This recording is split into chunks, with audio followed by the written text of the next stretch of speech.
태초에 하나님이 천지를 창조하시니라.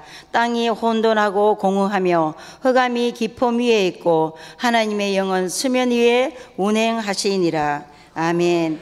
오늘 설교의 제목은 창세기, 본문은 창세기 1장 1절로 2절의 말씀입니다. 이미 우리가 너무나 잘 알고 있는 창조에 관한 말씀이죠. 그리고 오늘 본문의 제목은 나의 하나님. 이 나의 하나님은 창조주 하나님이십니다. 내가 믿는 나의 하나님은 창조주이신데 창조주 하나님이 나의 하나님이 되는 사람은 하나님의 창조 사역에 나도 동참할 수 있고 쓰임을 받을 수 있는 영광을 누리게 됩니다. 창조주 나의 하나님은 죽은 자를 살리시고 사막에 샘이 넘쳐 흐르게 하시고 광야에 길을 내시며 하늘에 만나를 내려주시고 홍해를 가르시고 또 당나귀가 말을 하게 하시고 물이 변하여 포도주가 되기도 하고 처녀의 몸으로 잉태하게도 하시는 능력의 하나님이십니다. 이것뿐입니까? 바다 위를 걸어오시기도 하고 보리떡 물고기 2마리와 보리떡 5개로 장정만 그리고 뭐 남녀노소 다 합치면 약 2만가량의 사람들을 먹이시는 창조주 기적의 하나님이십니다. 우리는 그분을 믿어요. 그리고 그분이 나의 구주가 구세주가 되십니다. 그런데 이렇게 창조주 하나님은 전지전능하시고 못하시는 것이 없는데 그분을 믿는 우리는 왜 여전히 염려하고 두려워하고 힘들어하면서 사십니까? 옆에 사람들한테 한번 인사하시겠습니다. 창조주 하나님을 믿으시는데 왜 힘들어하십니까? 한번.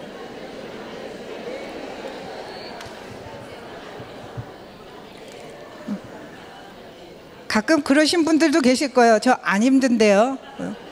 안 힘든 거는 더 심각한 문제입니다. 아무 생각이 없이 사는 거거든요. 그거는 대책이 없는 거죠.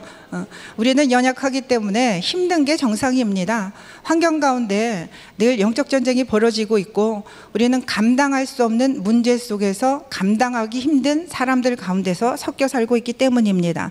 창조주 하나님이 정말로 나와 함께 하고 계시다면 내 삶 가운데 생각지도 못했던 놀라운 일들이 벌어집니다. 신앙생활이 신이 나고 재미있어집니다.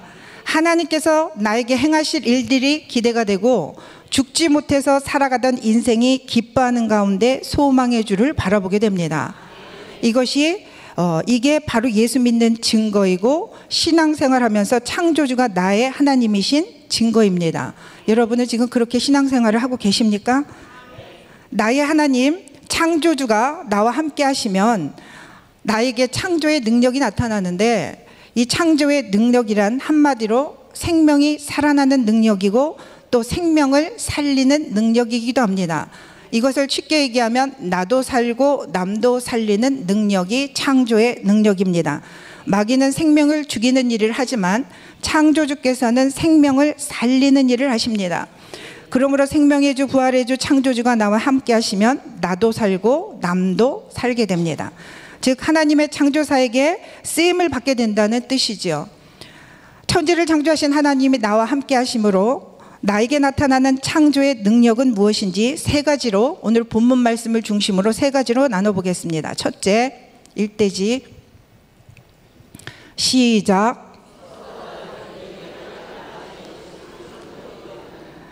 네, 1절에 보면 태초에 하나님이라는 단어에서 이 하나님이라는 단어가 엘로힘이라는 히브리어 원어가 사용되어졌습니다. 이 엘로힘이라는 단어는 성경에서 주로 하나님의 주권과 능력을 강조할 때 쓰이는 단어입니다. 이 엘로힘은 엘로하의 복수 형태로 성부 성자 삼위의 하나님을 의미합니다. 한 분이 아니라 하나님은 성부 성자 성령 세 분이시기 때문에 그래서 엘로힘 복수의 형태로 쓰여졌습니다. 히브리인들은 존귀하거나 장엄한 것을 표현할 때 복수형을 쓰는 독특한 관습이 있다고 합니다. 그래서 엘로힘의 형태를 장엄 복수형이라고 말을 합니다. 그런데 1절 마지막에 창조하시니라 라는 이 단어는 단수로 쓰여졌습니다. 이상하지요? 창조는 3분이 하셨는데 창조의 결론은 한 분이 하셨다. 이것이 성경이 우리에게 말씀하고 있습니다. 성부, 성자, 성령 삼위의 하나님께서 창조를 하셨대. 삼위일체 하나님이 한 분이 하셨기 때문에 창조는 결론은 단수로 쓰여졌다는 겁니다.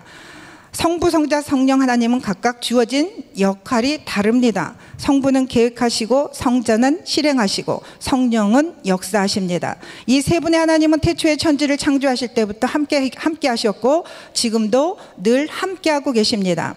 이 세 분의 위격은 서로 존중하는 관계이고 서로에게 영광을 돌리는 관계이며 서로 사랑하는 관계입니다. 성경을 통해서 한번 알아보겠습니다. 요한복음 16장 13절로 15절을 보겠습니다. 다 같이 읽겠습니다. 그러나 진리의 성령이 오시면 그가 너희를 모든 진리 가운데로 인도하시리니 그가 스스로 말하지 않고 오직 들은 것을 말하며 장래일을 너희에게 알리시리라.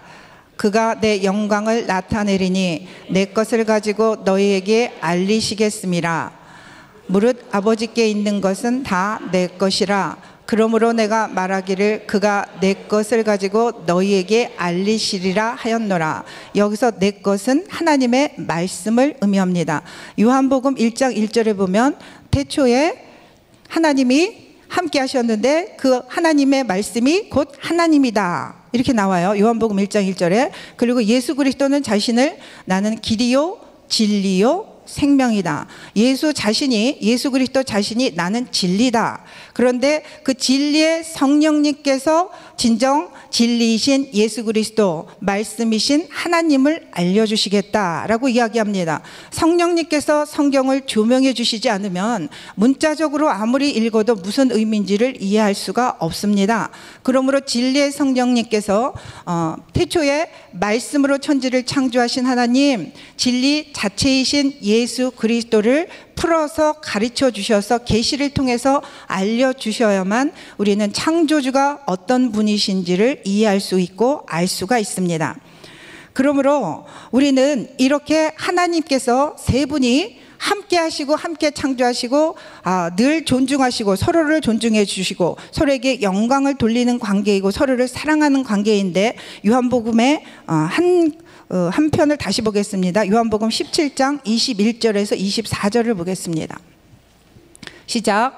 아버지여, 아버지께서 내 안에 내가 아버지 안에 있는 것 같이 그들도 다 하나가 되어 우리 안에 있게 하사 세상으로 아버지께서 나를 보내신 것을 믿게 하옵소서. 내게 주신 영광을 내가 그들에게 주었사오니 우리가 하나가 된 것 같이 그들도 하나 되게 하려 함이니라. 잠깐요. 영광을 하나님께서 누구에게 주셨다고요? 예수 그리스도에게. 23절을 읽겠습니다.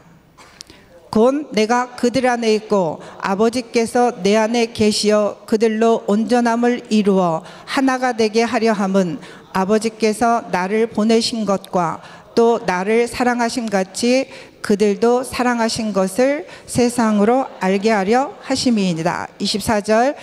아버지여, 내게 주신 자도 나 있는 곳에 나와 함께 있어 아버지께서 창세전부터 나를 사랑하심으로 내게 주신 나의 영광을 그들로 보게 하시기를 원하옵나이다. 창세전부터 하나님께서는 예수 그리스도를 사랑하셨다. 그리고 아버지께서는 아버지의 영광을 나에게 주셨다라고 예수님은 요한복음에서 고백하고 계십니다. 그런데 예수님은 모든 영광을 본인이 취하셨습니까? 하늘에 계신 아버지께 돌리셨습니까? 그렇죠. 아버지께서 영광을 예수 그리스도에게 주셨는데도 예수님은 그 영광을 하나님 아버지께 올려드립니다. 예수 그리스도가 모든 영광은 하나님께 올려드리고 있지만 예수의 이름이 권세가 있지 하나님의 이름이 권세가 있지 않습니다. 마귀를 향해서 예수의 이름으로 명하노니 떠날지어다 이러면 나가도 하나님의 이름으로 명한다면 꿈쩍도 안 해요. 예수의 이름에 권세가 있는 것입니다. 예수의 이름에 권세가 있지만 그 이름의 권세가 권능으로 나타나는 것은 성령의 능력으로 이루어집니다. 사도행전 19장에 보면 제사장 스게와의 7 아들이 사도 바울이 예수의 이름으로 귀신을 내어 쫓는 것을 구경하다가 그거를 흉내내기 위해서 본인도 예수의 이름으로 귀신아 마귀야 떠나라 라고 그것을 흉내냈을 때 악귀가 내가 예수도 알고 바울도 아는데 너희는 도대체 누구냐? 그리고 귀신이 악귀가 그 제사장의 7명이래요. 아들이요. 많기도 해요. 그 아들에게 올라타서 옷을 벗기고 찍어 누르니 마귀가 그들을 이겼다. 그래서 벌거벗은 채로 그들이 도망을 갔다라고 사도행전 19장에 기록되어 있습니다. 예수의 이름이 권세는 있으나 아무에게나 이 능력이 나타나는 것은 아닙니다. 성령님의 권능이, 성령님의 도우심이, 성령님의 하나되심이 나타나지 않고서는 예수의 이름의 권세가 아무 능력이 나타나지 않기 때문입니다. 그러므로 이렇게 삼위의 하나님은 서로에게 영광을 돌리는 관계이고, 서로를 존중하는 관계이고, 서로 사랑하는 관계이고, 하나가 되지 않고서는 아버지 하나님도 또 성부 하나님도 그리고 성령 하나님도 아무 일도 이루어질 수가 없습니다. 이 세 분의 인격이, 서로 다른 인격이 하나가 됨으로 인하여 창조 사역이 이루어진 것입니다. 그러므로 창세기 1장 1절의 말씀을 통해서 성부, 성자, 성령 하나님이 일하시는 방식을 우리도 본받고 배워야 합니다. 다른 사람은 나하고 인격이 다를 수도 있고 기질도 다를 수 있고 자라온 환경과 또 생각도 너무나 천차만별로 다를 수밖에 없습니다. 그러나 그 다른 사람들과 하나가 되는 것이 하나님의 창조 능력입니다. 내가 하나님의 말씀대로 순종하지 못할 수많은 이유와 핑계거리, 합당한 이유들이 우리는 누구나 다 있습니다. 그러나 하나님 말씀대로 순종할 때 새 하늘과 새 땅이 창조되는 것을 우리는 성경을 통해서 우리는 이미 알고 있습니다. 하나님의 나라는 질서가 있고, 하나님의 나라는 사랑이 있고, 하나님의 나라는 서로를 세워주는 겸손이 있는 것이 바로 하나님의 나라이기 때문입니다. 서로 다른 인격이 하나가 될 수 있는 유일한 길은 하나님 말씀에 순종하는 것밖에 없습니다. 그럴 때 성령의 권능이 나타나기 때문입니다. 두 번째, 시작.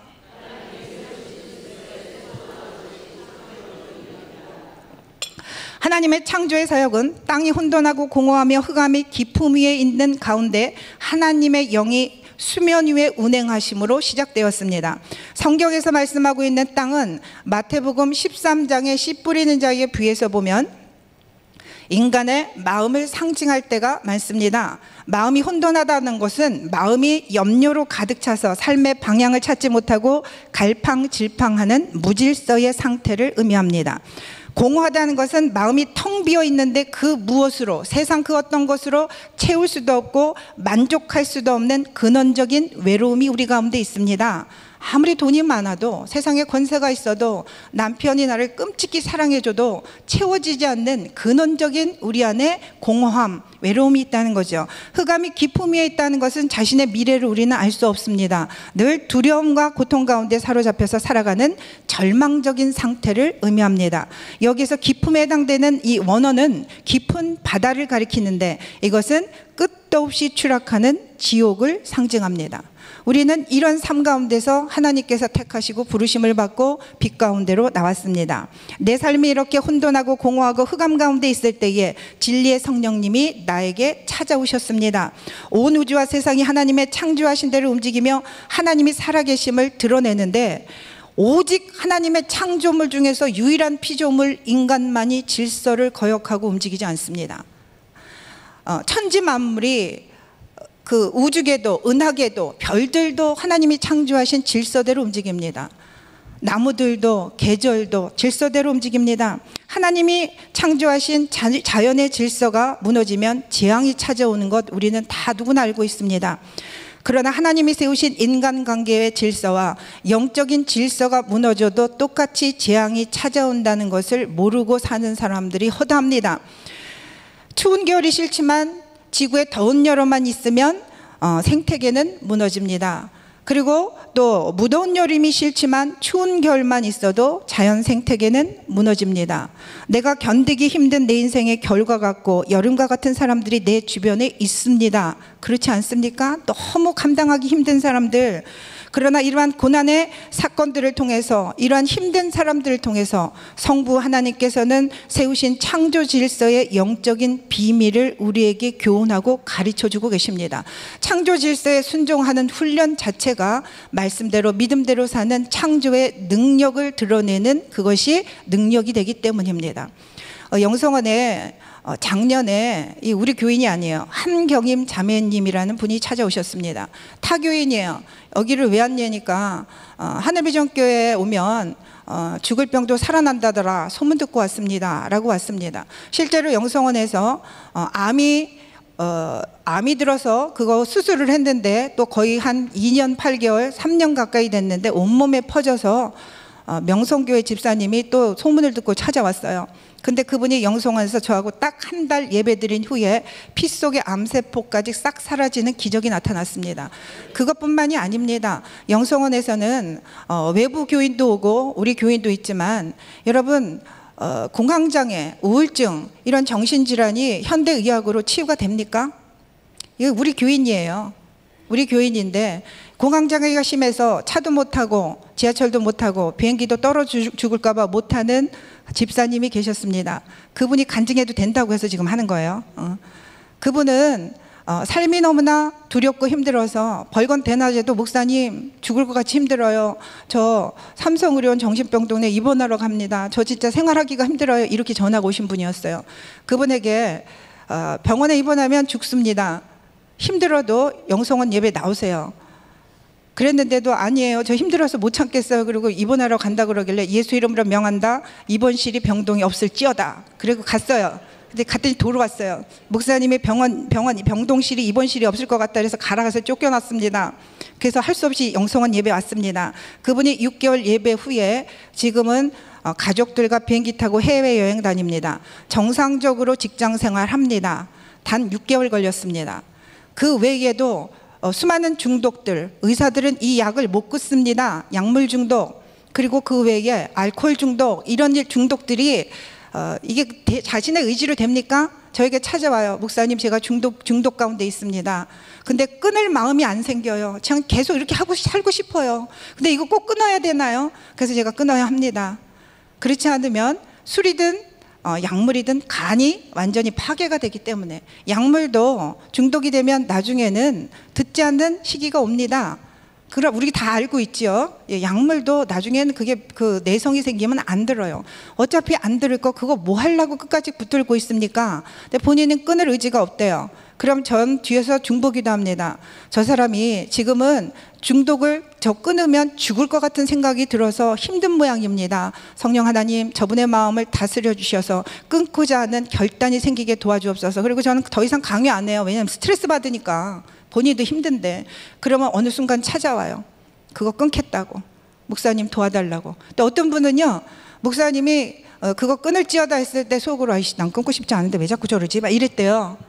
근데 목사님 그게 끊어졌습니다. 제 의지로는 끊을 마음이 없었는데 정말 끊어졌습니다. 어떻게 나한테 이런 일이 일어나는지 모르겠어요. 막 이러고 찾아오는 분도 계시고, 의사는 안 된다는 약물이 끊어져서 지금 자유하게 사시는 분도 계시고, 온갖 기적들이 일어납니다. 이혼한 지 10년 된 가정이 딱 저하고 3개월 예배 드렸습니다. 저한테 와서 하는 얘기가, 목사님 그 가정이 회복돼야 될 겁니다. 어떤 문제가 발생이 됐어요. 그 가정이 회복될 거예요. 불가능합니다. 안 됩니다. 목사님 모르셔서 안 됩니다. 하나님이 하시면 안 되는 게, 하나님이 살아계시고 전지전능하다는 거 믿어요. 그건 믿는데요. 근데 내일은 안 된다는 거예요. 그 되는지 안 되는지 두고 봐요. 그리고 3개월 딱 걸려서 가정이 혼인신고 다시 하고 회복돼서 지금 삽니다. 어디 이것뿐입니까? 또 어쩔 때는 교통사고로 의식불명에 누워있어요. 몇 달째 의식이 없대요. 근데 그 외할머니가 천안 사신 분인데 또 우리 교회를 찾아왔어요. 왜 이렇게 우린 타교인들이 오는지 몰라요. 근데 우리 교인들은 안 와. 믿음이 좋아갖고. 근데 그분이 막 울면서 막 오기만 하면 통곡을 해요. 그리고 감사한 거 막 써서 올리면서 우리 손녀딸 세율이 하나님 살려주세요. 의식이 돌아오게 하세요. 막 이러고 올려요. 그래서 제가 감사헌금을 붙들고 영성원 팀 전체가 합심기도 시작했습니다. 하나님, 이 아이가 하나님의 창조의 권능과 능력으로 살아나는 것을 믿습니다. 이 시간 예수의 이름으로 선포합니다. 이 아이가 깨어날지어다. 그리고 선포했습니다. 그리고 강대상에서 이 아이 살아날 겁니다. 걱정 마세요. 살아나는 것뿐만 아니라 저 같은 주의 종이 될 겁니다. 그랬더니 우리 그 권사님들이 오셔서, 목사님, 걔 지금 몇 달째 중환자실에서, 신촌 세브란스 중환자실에서 지금 의식이 없다는데, 그러다 죽어버리면 어떡하려고 강대상에서 그냥 살아날지어다 막 이러고 막 얘기하시면 나중에 어떻게 책임지시려고 그러세요? 저를 막 걱정해 주시는 거예요. 우리 교회 권사님들은 저를 사랑하니까. 그래서 제가 그랬어요. 그건 하나님이 걱정하실 일이지 제가 걱정할 일이 아닙니다. 저는 성경대로 했을 뿐이고요, 그거를 이루어지시고 안 이루어지신 거는 하나님의 그거는 일이지 책임이지 제 책임 아닙니다. 안 일어나도 하나님 망신인 거예요. 그 아이가 깨어났습니다. 했더니 그 할머니가 와서 여기 구멍을 뚫어가지고 죽을 그동안 뭐 미움의 상태로 이렇게 했는데 여기가 괴사가 일어났대요. 다 썩어 들어가고 있다고. 제발 이 호수만 좀, 목에 뚫려 있는 호수만 빼게 해달래요. 그래서 또 기도했어요. 목에 있는 호수를 빼고 정상적인 식사가 이루어질지어다. 그랬더니 그 다음 주에 와서 이거 뺐어요. 그러더니 그 다음엔 애가 스스로 물리치료를 받으면서 걸어 다닐 수 있게 기도해 달라요. 당연히 이루어집니다. 강대상에서 이 아이가 스스로 물리치료를 받으면 정상적인 생활이 돌아갈지어다 그랬어요. 그랬더니 그 아이가 스마트폰으로 게임을 어른보다 훨씬 잘한대요. 원래 애들은 잘해요. 모든 게 정상으로 돌아왔다는 거예요. 이러한 창조의 기적이 어제 오늘 오래전 얘기를 하는 게 아닙니다. 얼마 전에도 중독이 끊어졌다고 누가 저한테 와서 이야기를 합니다. 이런 창조의 능력이 수도 없이 일어나고 있습니다. 하나님은 전지를 창조하신 창조주십니다. 그분이 나하고 함께 하시고 생명을 살리기 위해서 이 땅에 오셨는데, 왜 그분이 나의 왕이시고 나의 아버지시고 나의 주인이신데 나의 구주가 되시는데 왜 우리는 힘들어서 환경만 바라보고 혼돈하고 공허하고 흑암 가운데서 헤매고 계십니까? 창조주 하나님이 살아계신다는 것을 믿으십니까? 제가 아까 말했던 한경임 자매는 저한테 찾아왔어요. 목사님, 저는 지금 암이 3번째 발병했습니다. 저희 엄마가, 결혼도 안 한 자매예요. 저희 엄마가 초등학교 때 제 남동생과 저를 버리고 아빠와 이혼했습니다. 그리고 저를 돌보지 않았습니다. 그래서 저는 엄마가 죽도록 미웠습니다. 그런데 그 엄마가, 한경임 자매가 이제 말기 암까지 왔어요. 하나님이 고쳐주셨는데, 처음에 엄마를 미워서 내가 이 병에 걸렸다는 게 깨달아져서 고쳐주셨는데 다 살고 나니까 또 미워지더래요. 또 미워했대요. 2번째 암이 걸려서 그때도 하나님께 울면서 살려달라고 기도했대요. 그것도 치유해 주셨는데 또 엄마가 미워지더래요. 3번째 암이 발병됐을 때는 이제 말기까지 돼서 저를 찾아왔습니다. 제가 그 자매에게 그랬어요. 자매님, 걱정 마세요. 하나님이 치유하실 거예요. 이 얘기 안 했습니다. 끝났구나. 하나님이 주신 기회가 끝났구나. 저는 아무 말 안 하고 자매님 위해서 기도해 드리겠습니다. 아까 암 환자하고 이 환자하고 똑같은 암 환자예요.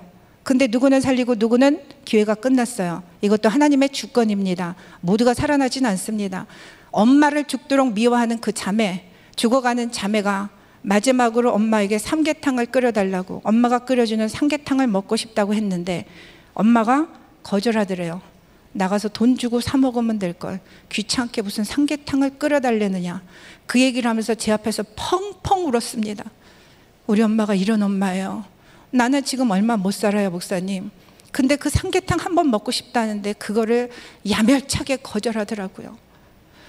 이쯤 되면 그 엄마를 미워할 만한 합당한 이유가 있지 않습니까?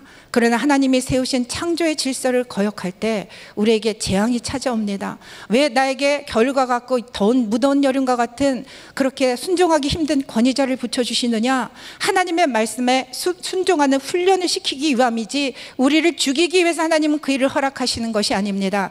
순종할 수 있는 사람에게 순종하는 것은 누가 못합니까?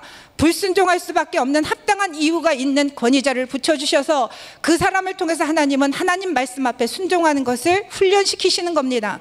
남편들에게 복종하라고 말씀하십니다. 죄인이 죄인에게 어떻게 복종합니까? 남편 보면 남편들이 또 거시기 하잖아요. 막 순종한다는 게 막 그냥 인격적으로 무슨 내가 막 아이고 진짜 막 이런 생각 들잖아요, 우리 여자들. 그런데 저는 그런 생각을 해요. 남편 바라보면 순종 못해요. 하나님 말씀 앞에 순종하는 것입니다. 남편 갈아치우면 그 남편은 이뻐 보일 줄 아십니까? 10번을 갈아치워도 그 인간이 그 인간이라 똑같습니다.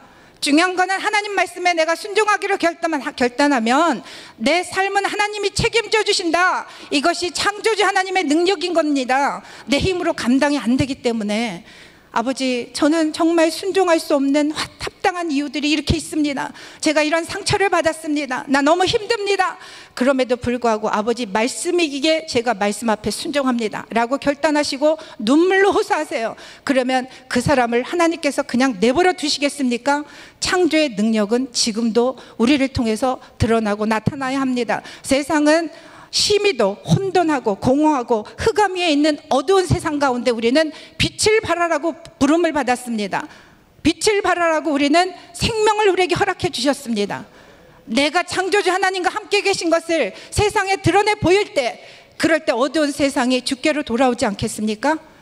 아직도 여전히 남편이 용서가 안 됩니까?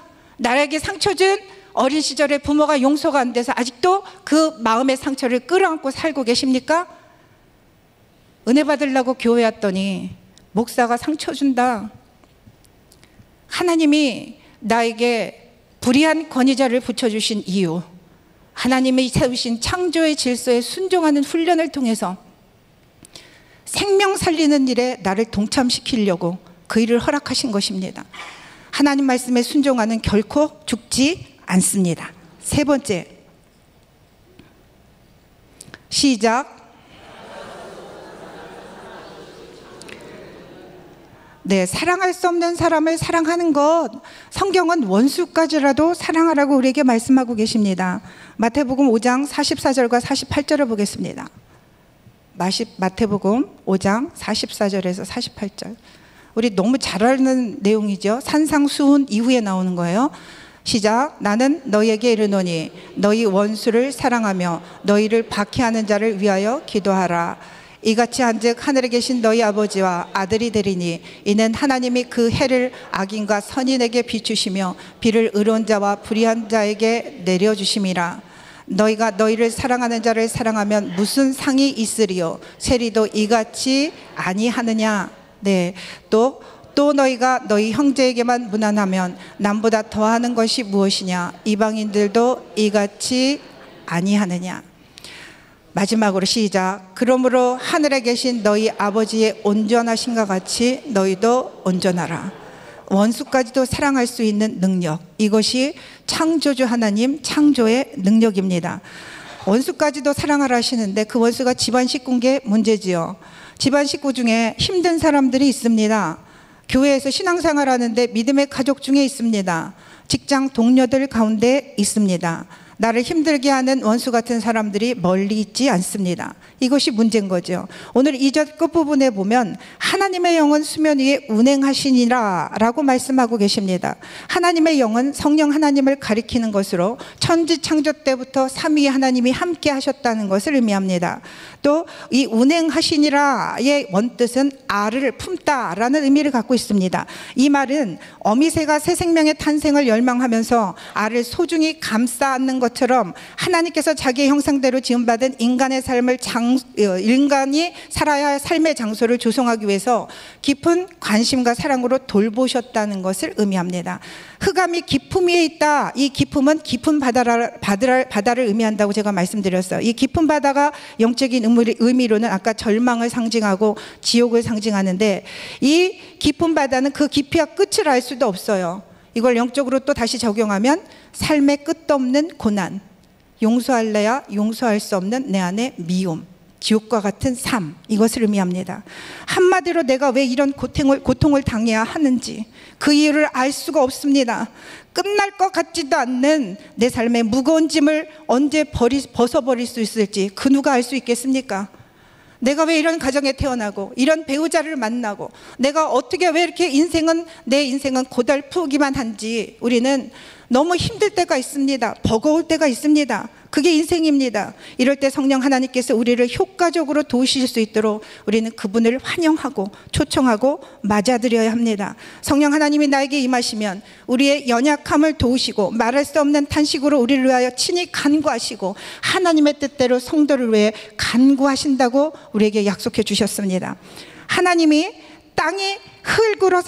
하나님께서 땅의 흙으로 사람을 지으시고 생기를 그 코에 불어넣으시니까 그 흙덩어리가 생명이 됐다. 성경은 의미합니다. 말씀하고 있습니다. 에스겔 37장에 보면 에스겔 골짜기에 있는 마른 뼈들에게 생기의 바람을 불어넣었을 때 마른 뼈들이 군다가 되어서 살아난 것처럼 성령은 생명을 살리는 영이시며 상한 마음을 위로하시고 회복시키시며 우리를 사랑으로 감싸 안으시고 돌보시는 영입니다.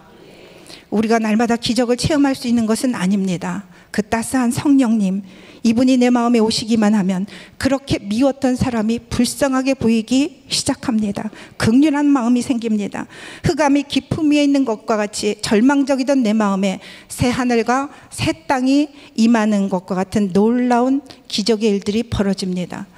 누가복음 17장에 보면 바리새인들이 예수님께 찾아옵니다. 하나님의 나라가 언제 임하나요? 라고 물었을 때 예수님은 하나님의 나라는 여기 있다 저기 있다 못하리니 너희 마음 가운데 있느니라 라고 누가복음 17장 19절 20절에서 말씀하십니다. 하나님의 나라가 너희 마음 가운데 있다.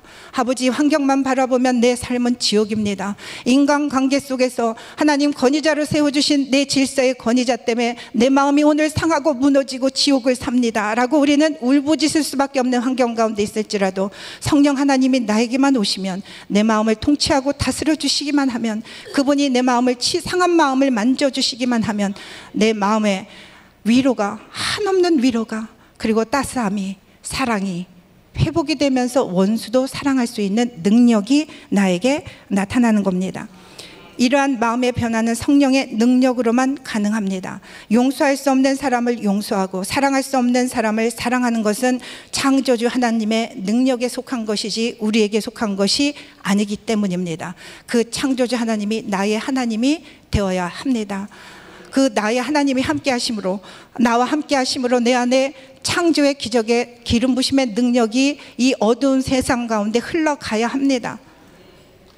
공허하고 또 흑암 가운데 있는 무질서한 이 어지러운 세상 가운데 우리가 살아남을 수 있는 유일한 길은 창조주 하나님 안에 거하는 것 뿐입니다.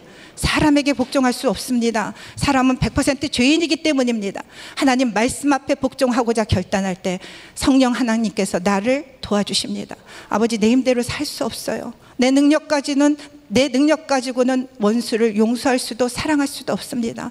나를 붙들어 주옵소서. 주님 나를 긍휼히 여겨 주옵소서. 이것이 우리가 마땅히 해야 할 일입니다. 찬양하시겠습니다.